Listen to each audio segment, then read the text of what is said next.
Peşmanlıqlarım çoxdur, amma xəcalətim yoxdur. Xəcalət çəkəsi heç nə etmirəm mən. Bu sözləri müğənni Fədayə Laçın Astar TV proqramında qonaq olarkən deyib.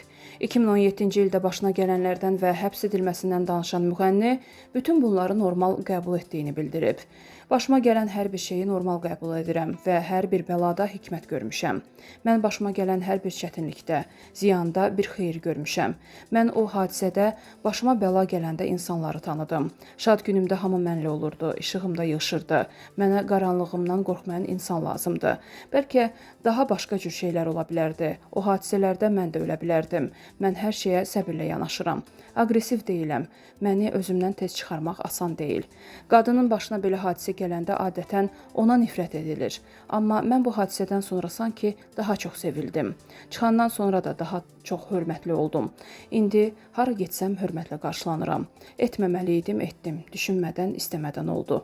Qeyd edək ki, 2017-ci ildə paytaxtda baş vermiş məhbusların qaçışı hadisəsi ilə bağlı açılan cinayət işi çərçivəsində müğənni Fədayə Laçın Bakı Ağır Cinayətlər Məhkəməsi tərəfindən 5 il həbs cəzasına məhkum edilmişdi. Sonradan Bakı Apellyasiya Məhkəməsi bu cəzanı 2 ilə endirdi və sənətçi cəza müddətini tamamlayaraq 2019-cu ildə Bakı İstintaq Təcridxanasından azadlığa buraxıldı.